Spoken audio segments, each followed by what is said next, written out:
If you ever wanted to question your purpose in life and in higher education, you need go no farther than student parking lot on campus. Hi, my name is Jason Robinson, and I am the Unapologetic Professor.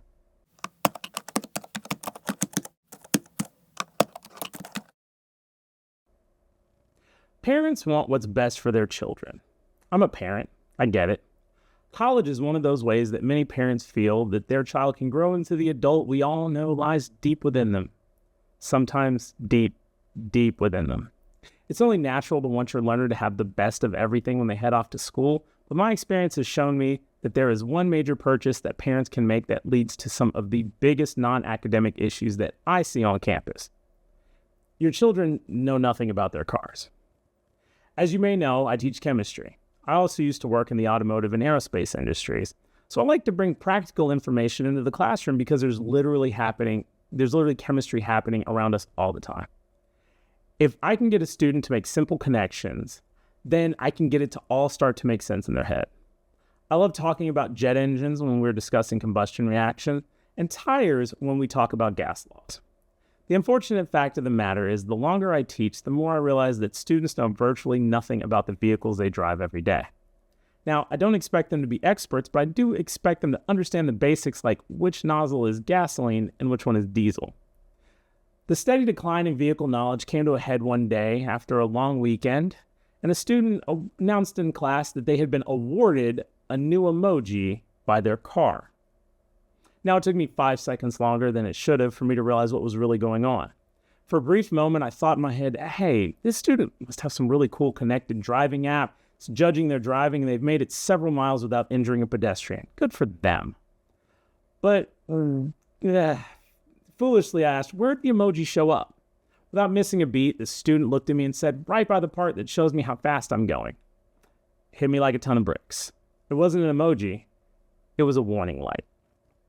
Asked the student what year, make, and model car they drove so I could pull up a diagram of all the warning lights on the dash, and thankfully it was just a loose gas cap because apparently Volkswagen has a specific light for when your gas cap isn't on properly.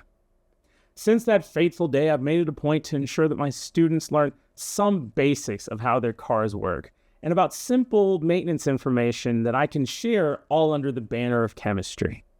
I even have a gas laws lab that I developed that shows them how to properly inflate a tire. The irony of my situation is summed up by the existential screen door to my submarine I started this video with.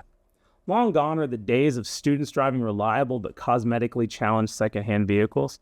These kids are showing up today in luxury cars with paper tags regularly.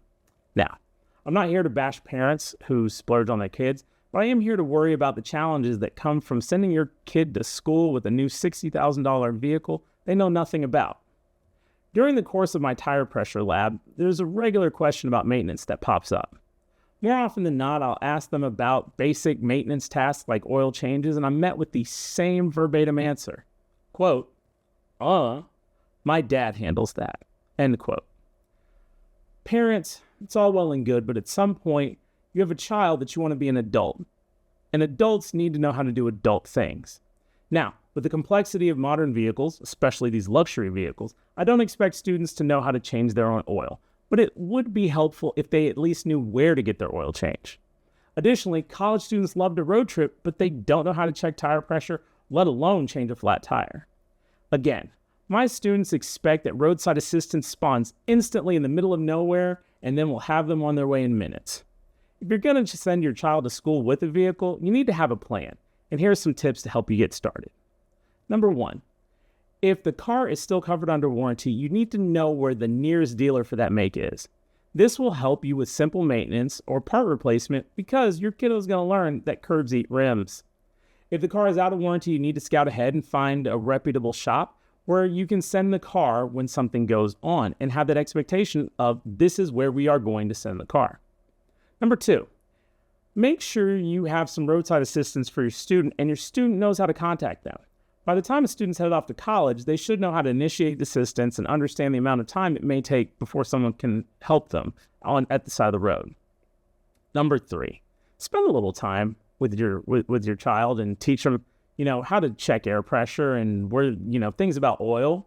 It couldn't hurt to also take them on a walk around to show them what right and wrong looked like on a car. I once had a student with a brand new $80,000 SUV who had no clue that they could check their tire pressure by pressing one button on the steering wheel. Number 4, make sure that insurance and registration are current. Students are notorious for 2 things: getting into fender benders in the parking lot and speeding. Make sure there's a hard copy of all the documents in the vehicle, please. Lastly, get your student a good emergency kit they can put in the car. It never hurts to have some basic first aid stuff and a jump box in the trunk. In the former life, I would have recommended jumper cables, but I simply don't trust 20-year-olds to do that correctly. Thankfully, many college campuses don't even allow freshmen to register cars, so some of you have, a year's reprieve before you have to deal with all the shenanigans involving vehicles. But I can't understate the importance of your children being ready for having a vehicle on campus.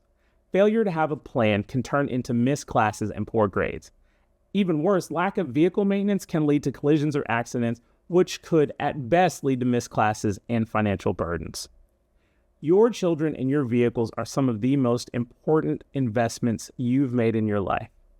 Please take care of them. Once again, my name is Jason Robinson. I am the Unapologetic Professor. If you like my content, please consider subscribing so I can share more secrets to collegiate success with you. Thank you.